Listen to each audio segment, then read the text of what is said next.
आज एक ऐतिहासिक दिन है कि आज माननीय मुख्यमंत्री जी ने और माननीय मंत्री जी ने जिस तरह से झारखंड की महिलाओं के बारे में सोचा, महिला सशक्तिकरण की दिशा में इतनी बड़ी पहल की, यह अद्भुत है, अत्यंत सराहनीय है। माननीय मुख्यमंत्री चंपई सोरेन जी जिस तरह से माननीय हेमंत सोरेन जी के अधूरे काम को अत्यंत तेजी से पूरा करने का उन्होंने संकल्प लिया है, उसकी चारों ओर सराहना हो रही है। हम सभी जानते हैं कि हमारे राज्य की महिलाएं कितनी कर्मठ हैं, कितनी प्रतिभाशाली हैं और जहां भी उन्हें मौका मिला हमारे राज्य का नाम उन्होंने रोशन किया है। लेकिन दुर्भाग्य की बात ये थी कि पहले हमारा झारखंड मानव तस्करी के लिए बदनाम था, क्योंकि यहाँ महिलाओं के बारे में कभी किसी ने नहीं सोचा था। पूर्व की सरकारों ने सिर्फ उनके लिए बातें ही की, लेकिन आज इसे करके दिखाया गया है। इसलिए पूरे विभाग के तमाम अधिकारियों को भी मैं धन्यवाद देना चाहूंगी कि आप लोगों ने इतनी मेहनत से इसे सफल बनाने का बीड़ा उठाया। आज जिस तरह से आंगनवाड़ी सेविका सहायिकाओं के लिए सोचा गया, उन्हें सम्मानित करने के लिए राशि भी दी गई।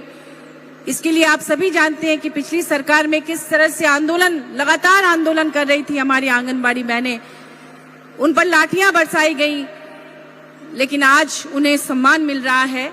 मैं रिपीट नहीं करूंगी क्योंकि हमारे विभागीय सचिव जी ने सब कुछ विस्तार में बताया है कि किन्हें क्या दिया जा रहा है।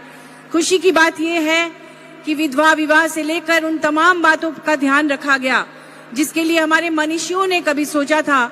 आप सभी जानते हैं कि राजा राममोहन राय के बाद विद्यासागर जी ने विधवा विवाह का प्रचलन करने की कोशिश की, फिर भी अभी तक उसमें पूरी तरह से सफलता नहीं मिली थी।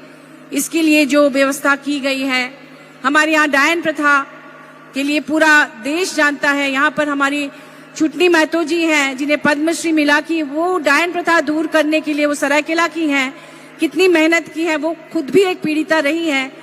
तो ऐसे जो बदनामी की चीजें हमारे झारखंड में, इसे दूर करने के लिए इसके लिए भी पॉलिसी बनाई गई। हम सबको मिलकर इस तरह का कदम उठाना होगा, क्योंकि हमारे देश में कभी सती प्रथा जैसी भी कुप्रथाएं थी जिसे राजा राममोहन रॉय के और उनके बाद के तमाम लोगों ने मिलकर उसे दूर किया। आज हमारे माननीय मुख्यमंत्री जी ने भी इसका बीड़ा उठाया है, तो निश्चित रूप से हमारा झारखंड की महिलाएं भविष्य में सशक्त होंगी और पूरे देश में इस राज्य को अव्वल बनाने का जो संकल्प माननीय हेमंत सोरेन जी ने लिया था उसे भी पूरा करके दिखाएंगी। क्योंकि प्राकृतिक रूप से हमारा झारखंड इतना समृद्ध है कि हम पूरे देश को कोयला लोहा से लेकर तमाम तरह की खनिज संपदाएं हम लोग सप्लाई करते हैं, लेकिन पिछले राज्यों में झारखंड पीछे से दूसरे नंबर पर है।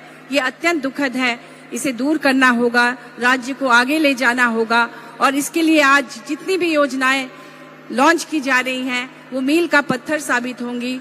हमारी माताएं बहनें सशक्त होंगी तो पूरा परिवार सशक्त होगा, पूरा राज्य सशक्त होगा और पूरा देश सशक्त होगा। बहुत बहुत धन्यवाद। जोहार।